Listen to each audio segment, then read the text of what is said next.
Tom Chen had been walking the same dusty path every morning for 2 years now.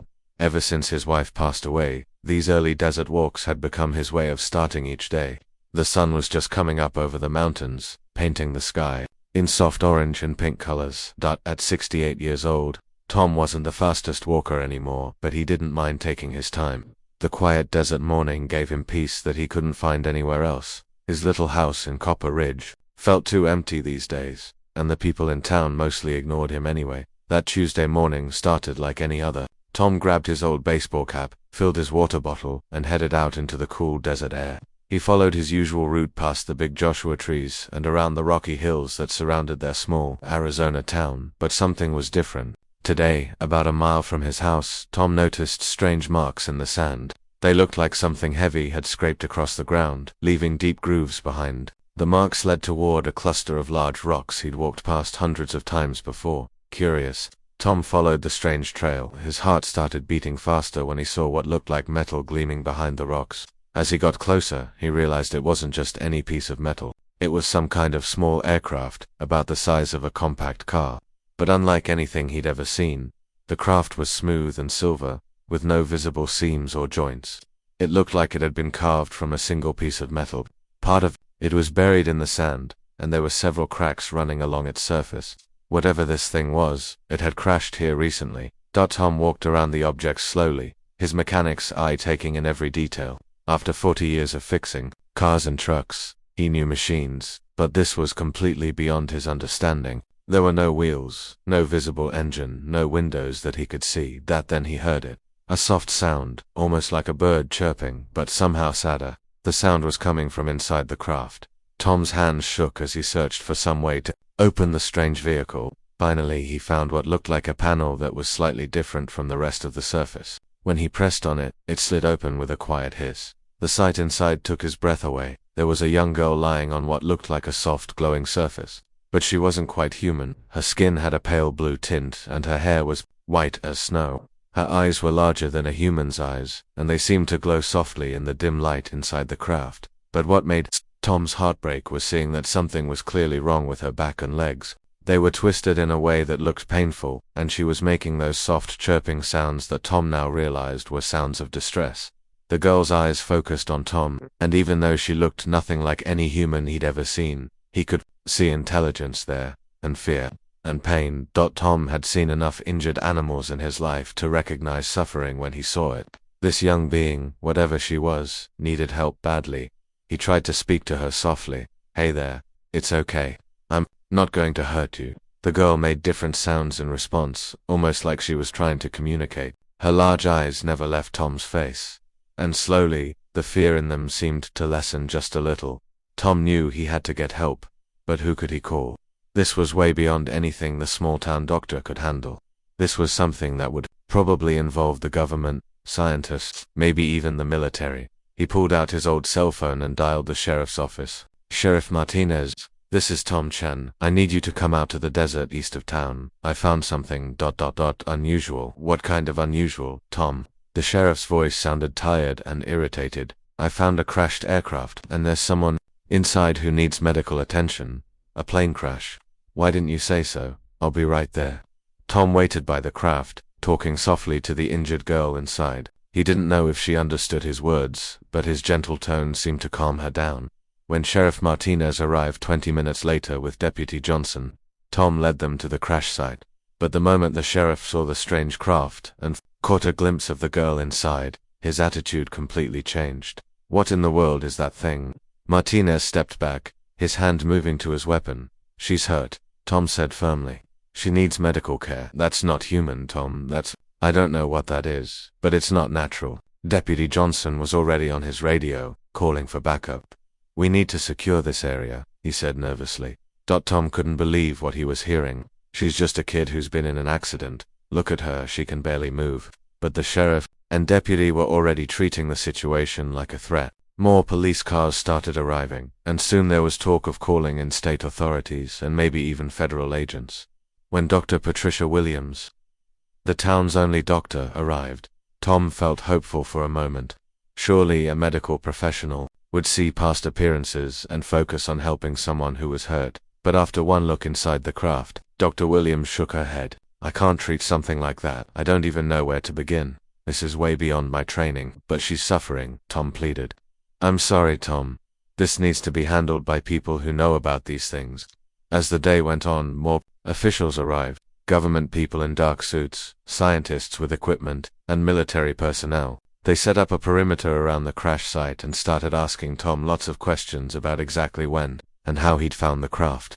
But nobody seemed interested in actually helping the injured girl inside.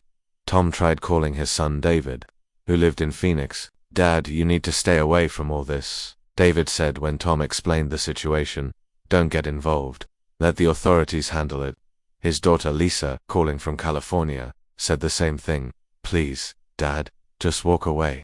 This could be dangerous. By evening, Tom realized that nobody was going to help. The officials were too busy studying the craft and debating what to do. The girl's soft cries had gotten weaker throughout the day, and Tom could see she was getting worse. That night, after all the officials had left to set up their temporary command post in town, Tom made a decision that would change his life forever. He drove his old pickup truck out to the crash site, somehow managed to carefully move the injured girl from her craft to his truck bed, and brought her home to his workshop. He knew he was probably breaking a dozen laws. He knew he might end up in serious trouble. But looking at this suffering young being, Tom saw something that everyone else had missed. He saw someone who needed help. And sometimes, he thought to himself as he gently carried her into his garage, that's all that really matters. The girl's large eyes looked up at him with what Tom could only describe as gratitude. For the first time all day, she stopped making those sounds of distress. Tom had no idea what he was going to do next, but he knew one thing for certain. He wasn't going to let fear stop him from doing what was right. Tom's workshop had always been his sanctuary.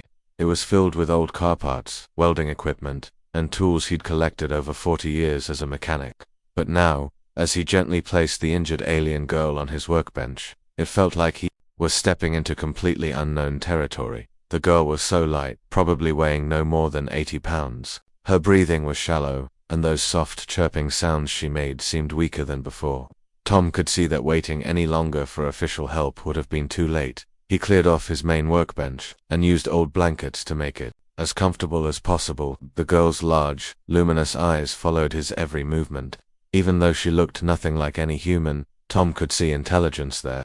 She was watching him, trying to figure out if she could trust him.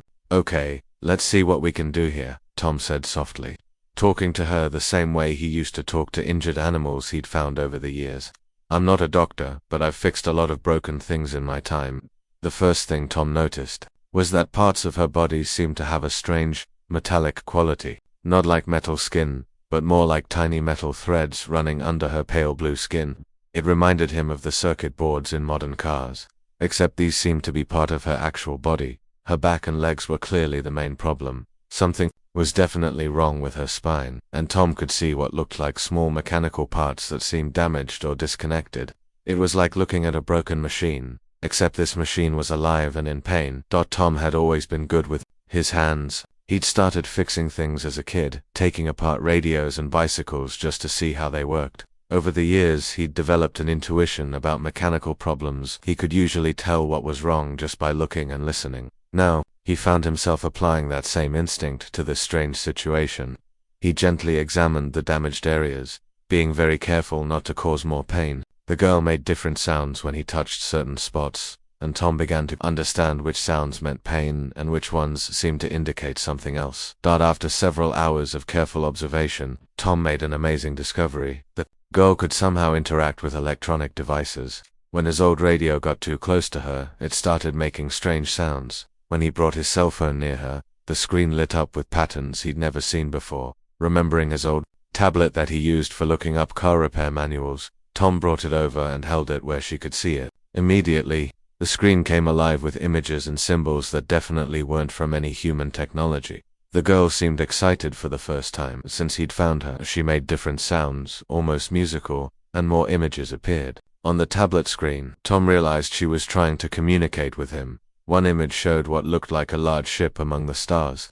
Another showed several beings that looked like her, but standing upright and healthy. Then came images that made Tom's heart sink. The same ship, but damaged and under attack. Explosions, fear, and finally, a small craft like the one he'd found, fleeing into space. You were running away, Tom said quietly. Someone was hurting. Your people. The girl's eyes seemed to confirm his understanding. She showed him more images, her own people rejecting her because she was different, because of the way her body was built. Even among her own kind, she had been an outcast. Tom felt a deep connection forming. He understood what it was like to be overlooked, to be considered useless since his wife died. That's exactly how the people in town treated him. Just another old man whose best days were behind him. Over the next few days, Tom worked around the clock. He used his welding skills to create small tools that might help repair the damaged mechanical parts of her spine. He rigged up a simple communication system using his tablet and some old electronics. The girl, Tom started thinking of her as Zix after she showed him symbols that seemed to represent her name, began to trust him completely. She even started eating small amounts of the energy bars and water he offered her. But the most remarkable thing happened on the third day. Zix somehow managed to share technical knowledge with him through the tablet. Complex diagrams appeared showing how her biomechanical systems worked. It was like having a repair manual for a type of life form he'd never imagined. Tom realized that what everyone thought was a disability was actually damage from the crash. Zix's people had bodies that were part biological and part mechanical, allowing them to survive in harsh environments and even interface directly with technology. But the crash had broken crucial connections in her spinal system. Using the diagrams Zix provided and his own mechanical experience, Tom began fabricating replacement parts. He worked with scrap metal from old cars, electronic components from broken radios, and anything else he could find in his workshop. That it was slow, careful work. Each piece had to be shaped by hand and tested before installation. Tom had never done anything like this before, but somehow his years of fixing engines and transmissions had prepared him for this moment. Zix was patient with his efforts. When something didn't work right, she would show him different images on the tablet to guide his adjustments. They developed their own language of gestures, sounds, and electronic signals. As the days passed, something beautiful began to happen. Tom felt more alive and useful than he had in years. Zix seemed to grow stronger, not just physically, but emotionally. Her eyes became brighter, and she started making sounds that Tom learned were expressions of contentment. During quiet moments, Tom would tell Zix about his life, about his wife Betty, who had loved working in her garden, about his children who rarely called anymore, about feeling invisible in a town where everyone was too busy to notice an old mechanic. Zix would respond with her own stories, transmitted through images and symbols, stories of growing up different on a world where conformity was expected, of becoming a scientist despite others saying she was too damaged to contribute anything valuable, of the war that destroyed her peaceful existence and sent her fleeing across the galaxy. By the end of the first week, Tom had successfully repaired several of the damaged connections in Zix's spine. She could move her arms more freely and sit up for short periods. The constant pain sounds had stopped, replaced by what Tom had learned were expressions of gratitude. But Tom knew their peaceful time together was running out. He could see government vehicles driving past his property more frequently. People in town were asking questions about why he wasn't answering his phone or coming into town for supplies. Still, every evening as he and Zix worked together in the warm glow of his workshop lights, Tom felt something he thought he'd lost forever. He felt needed. He felt like he was making a difference, and for the first time since his wife's death, Tom Chen felt like he had found a true friend. Tom had been careful, but small towns have a way of noticing when someone changes their routine. After 2 weeks of not coming into town for his usual coffee and supplies, people started talking, and when people talk in a place like Copper Ridge, word spreads fast. It started with his neighbor Frank mentioning that Tom's workshop lights were on all night. Then the mailman noticed that Tom wasn't picking up his mail like usual. Soon the rumors began spreading through the local diner and HFY store. Old Tom's acting strange, they whispered, hasn't been seen in weeks. But it was Jerry Bolton who made things dangerous. Jerry ran a military surplus store and spent most of his time listening to conspiracy radio shows. When he heard whispers about Tom hiding something in his workshop, Jerry's imagination ran wild. I bet he's got that alien thing, Jerry told anyone who would listen. The government's been asking questions around town. Tom found something out there, and now he's keeping it. Jerry gathered a group of like-minded friends who spent their weekends playing soldier in the desert. They convinced themselves that Tom was harboring a dangerous creature that could threaten their entire way of life. Meanwhile, the real government people were getting frustrated. Agent Rebecca Torres had been stationed in Copper Ridge for weeks, following up on the mysterious crash site. The alien craft had been moved to a secure facility, but they knew someone or something had been inside it. Torres was smart and patient. She'd been tracking energy signatures that led back to Wardtown. Her equipment was picking up unusual electronic activity coming from somewhere near Tom's property. At the same time, a disgraced scientist named Dr. Vincent Cross had arrived in town. Cross had lost his university position years ago for conducting experiments that crossed ethical lines. When he heard about the alien discovery through his underground network of contacts, he saw it as his chance to make the breakthrough that would restore his reputation. Cross didn't care about government, protocols, or anyone's safety. He just wanted to get his hands on alien technology, no matter what it cost. Tom could feel the pressure building. He noticed more cars driving slowly past his house. Strange people asking questions at the local gas station. His phone rang constantly, with calls from numbers he didn't recognize. Zix sensed the danger too. Her partially repaired systems allowed her to detect electronic surveillance equipment. Through their tablet communication system, she warned Tom that multiple groups were closing in on their location. "We can't stay here much longer," Tom told her during one of their evening repair sessions. Zix's condition had improved dramatically, but she still needed more work before she could move around freely. The situation exploded on a Friday night. Jerry and his group decided to investigate Tom's property while Torres's team was planning their own official raid for the following morning. Dr. Cross, working alone, chose the same night to make his move. Tom heard the vehicles approaching and quickly helped Zix into his truck. They drove deeper into the desert, using old mining roads that Tom knew from his decades of living in the area. But their escape was short-lived.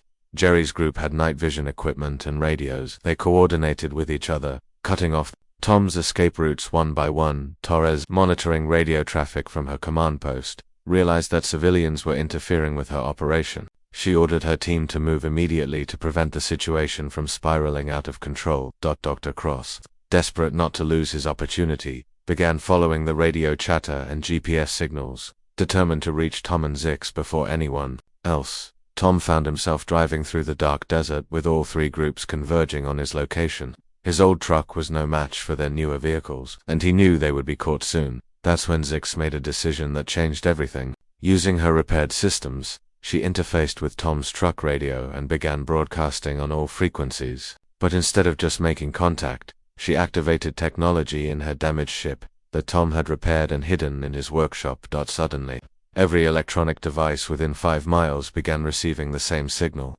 Car radios, cell phones, GPS units, even digital watches started displaying the same message in perfect English. "I am not your enemy. I am injured and seeking help. The human Tom Chen has shown me kindness. Please do not harm him for helping me." The message repeated continuously, accompanied by images that Zix transmitted directly into the electronic devices. Pictures of her damaged ship, her injuries, Tom carefully repairing her mechanical systems, and most importantly, her people's peaceful intentions. Jerry's group stopped their vehicles, staring at their radios in disbelief. Torres's team found their communications equipment flooded with alien data. Dr. Kraus nearly crashed his car when his GPS screen filled with alien symbols. But the signal didn't stop there. It reached the cell phone towers and satellite uplinks. Within minutes, Zix's message was spreading across the internet. Social media platforms lit up with videos and images that people were receiving on their devices. Tom pulled his truck to a stop on a hill overlooking the desert. Below them, he could see the lights of all the vehicles that had been chasing them. But nobody was moving anymore. They were all too busy trying to understand what was happening to their technology. "You did this?" Tom asked Zix. She showed him an image on their tablet herself, standing proud and unafraid, with Tom beside her. For the first time since this all began, Tom realized they weren't running anymore. Somehow Zix had turned their desperate escape into something else entirely. She had announced herself to the world. The next morning, Tom's quiet desert hideout had become the center of a media storm unlike anything Copper Ridge had ever seen. News trucks, satellite vans, and reporters from around the world descended on the small Arizona town. Zix's broadcast had reached every corner of the globe. The images and messages she transmitted were impossible to fake or ignore. For the first time in human history, there was undeniable proof of intelligent alien life, and it was asking for help. Tom found himself reluctantly thrust into the spotlight. As the only human who had successfully communicated with an extraterrestrial being, government officials wanted to question him, scientists wanted to study his methods, reporters wanted to interview him about humanity's first contact with alien intelligence, but Tom only cared about one thing: making sure Zix was safe and properly cared for. Dr. Elena Rodriguez, a respected researcher from the University of California, arrived with a team of linguists, biologists, and engineers. Unlike the government agents or conspiracy theorists, Rodriguez approached the situation with genuine scientific curiosity and concern for Zix's well-being. Mr. Chen, Rodriguez said, when she finally got to speak with Tom privately, "What you've accomplished here is remarkable. You've not only made first contact, but you've established trust and communication. That's something no protocol or government manual could have prepared us for." Tom appreciated her respect, but he remained cautious. "She's been hurt enough. I won't let anyone experiment on her or treat her like a specimen." Rodriguez nodded. "We understand. We're here to help, not to exploit, but we need to work together. Her condition is beyond what one person can handle, no matter how skilled you are." The standoff continued for days. Tom refused to let Zix out of his sight, while various groups argued about jurisdiction and authority. The international community demanded that the alien contact be handled through proper diplomatic channels. The military wanted to secure potential threats. Scientists wanted to study everything about Zix's technology and biology. Through it all, Zix remained calm but alert. She continued communicating through the tablet system she and Tom had developed, but now her messages were being translated and broadcast globally. She told her story, how her people were refugees fleeing a devastating war, how she had been sent to find a safe place for them to settle, and how Tom's kindness had given her hope that humans might welcome her people. Opinion became sharply divided. Some people saw Zix as a threat to humanity's security. Others viewed her as a refugee, deserving of protection and assistance. Protests formed on both sides, with crowds gathering outside the government perimeter that had been established around Tom's property. The situation reached a breaking point when Zix's condition suddenly worsened. The stress of the constant attention and uncertainty began affecting her partially repaired biomechanical systems.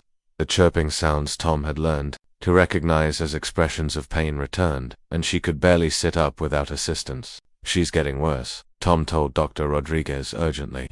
"All this chaos is making her sick." Rodriguez convinced the authorities to allow her team to work directly with Tom and Zix. "If we lose her now," she argued, "we lose humanity's best chance at peaceful contact with an alien civilization." Working together, Tom's practical experience and Rodriguez's scientific knowledge proved to be a powerful combination. They discovered that Zix's biomechanical systems required not just physical repair, but also emotional stability to function properly. Her people's technology was designed to respond to mental and emotional states, not just mechanical inputs. They worked to stabilize Zix's condition. She revealed more about her mission. Her ship contained detailed information about her people's culture, technology, and desperate situation. They weren't invaders or conquerors.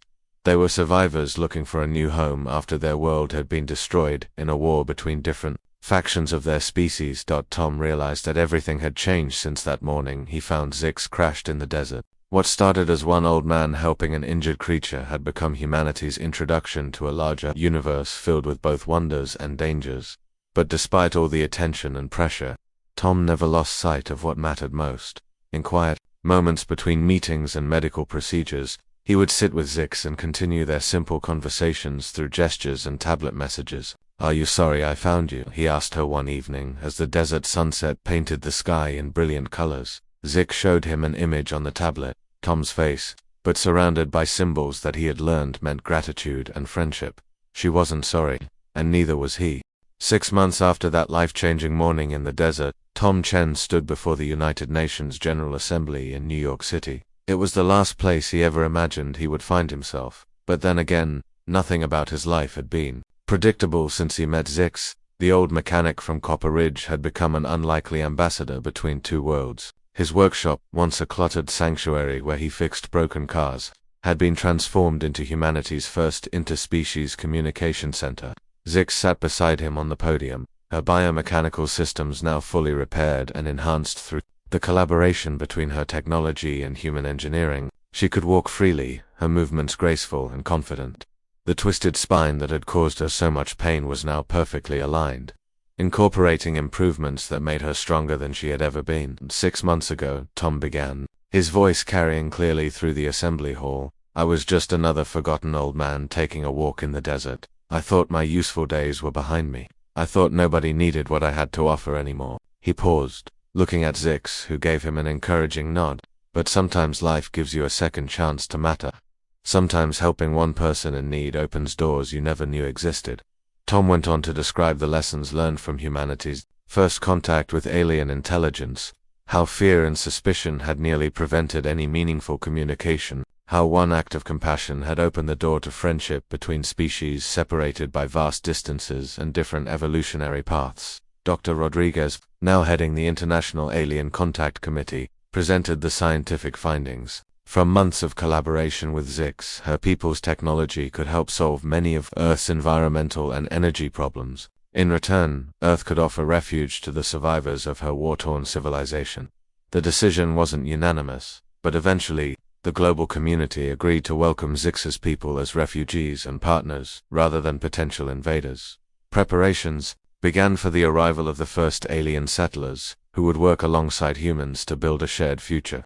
Tom's role in all of this remained central but humble. He continued working with Zix, now serving as a cultural interpreter who helped both species understand each other's perspectives. His mechanical workshop had evolved into something like an embassy, where human and alien technologies were carefully integrated and tested. The most remarkable change was in Tom himself. The lonely, overlooked old man had discovered that age and experience could be advantages rather than limitations.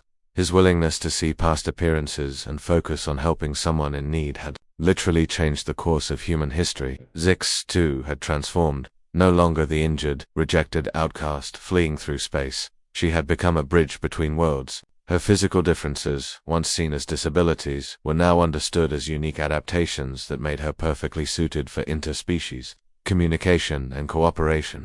On quiet evenings, when the reporters and officials had gone home, Tom and Zix would often sit in the desert where they first met. The crash site had been preserved as a monument to first contact, but they preferred the peaceful spot near Tom's house where they had first learned to trust each other. "Do you miss your old life?" Zix would ask through their tablet communication system. Though she had also learned to speak basic English, Tom would consider the question seriously.